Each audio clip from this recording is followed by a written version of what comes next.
Hi everyone, and welcome to this week's Slowdown. There's two parts to the slowdown. The first is a statement of the obvious and a challenge to you. The statement of the obvious is that I'm giving the lowdown today inside, so it's gotten cold outside, there's some snow on the ground.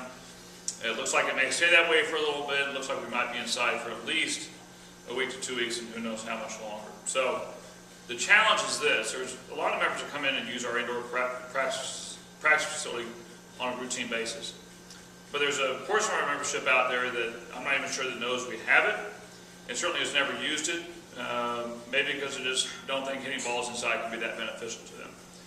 My challenge is this: come on out this weekend, this next week, ask myself or another member of the golf staff for a quick tour or tutorial on some of the equipment we have back here.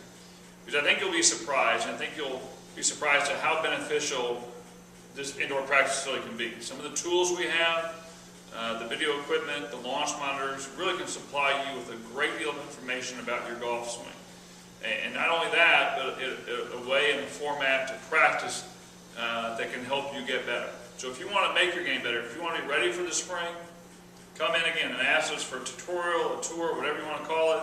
We'll be happy to show you around and show you how the indoor practice facility can help you and help you get better and ready for the spring. Now, the second part of this slowdown, I want to talk about the correct way to release the golf club for accuracy and maximum distance.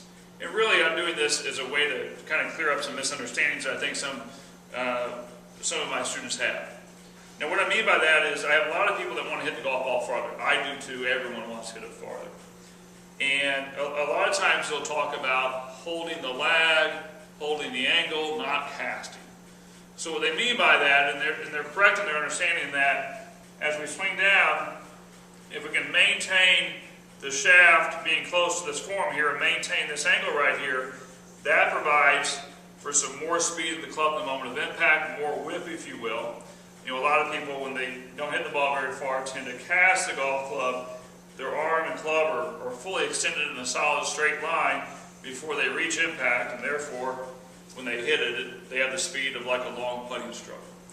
So certainly we're correct in some ways to say that the longer we hold this angle, the more potential power we have the moment we hit it.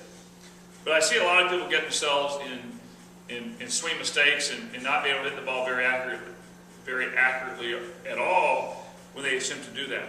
Because I think the perception in their head is a little bit off.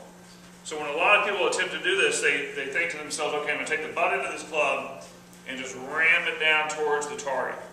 So I'm really going to do that and hold this angle right here so I can hit it a long way.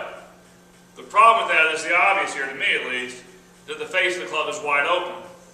And the longer we hold this angle without any release of the club, any turning or rotation, the harder it is to square the face and hit it straight. If I get myself into this position, there's just no way I'm going to ever be able to get this face straight. I'll probably get what we call stuck underneath and tend to hit a little behind it as well. So in all this effort to maintain lag and hold the angle, I haven't got any longer, and I've certainly gotten my balls flying to the right more often. So what is the proper release? There's two parts of a proper release. One is rotation. Okay, so when I take a swing, my back of my left hand and my forearm in the backswing are in a constant state of rotation. Just by me turning, by the arm rotating, this arm and back of my hand are in a constant state of turning or rotation. If I was wearing a wristwatch, it would start by pointing at the target. Halfway back, it would be pointed over to the camera somewhere. At the top, it would be kind of pointed to the sky.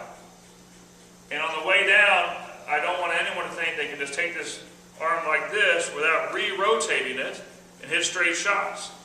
The reality is, I want my arm on the way down in a constant state of rotation. So from the second I start my swing down, the back of my left hand, the back of my left arm here, ought to be in a constant state of rotation. It's not like I don't rotate it and then do rotate it all of a sudden. It's not going to work that way. Like I said again, it's a constant state of rotation. So you ask yourself, okay, if it's constantly rotating, how do I maintain lag? Well, lag is more linear. Okay, so when I hinge the club hinges up, and that creates less of a distance between my left forearm and the shaft of the golf club. Okay, so when I swing down, I want to be rotating But that doesn't mean I want the shaft to work away from my left forearm like this. Okay, so back from this angle now, again, as I swing down, I'm in a constant state of rotation, but I haven't let the club head release in a linear way yet. Okay, so I'm in a constant state of rotation, my body is turning, my legs are supporting this golf swing, and as I approach impact, centrifugal force in me allow this club a linear release. So the club head is working directly away from my forearm. So the forearm is turning, and as I approach impact, the club snaps. So hopefully that provides you a little bit of understanding of how we release the golf club correctly, so that when you're out there trying to really lag the club head behind you and create distance, you don't also hit the ball too far to the right or not very far at all. So hopefully this provides you some understanding of how we release the golf club. So not only can you hit the ball straight, but you can hit it with maximum distance as well.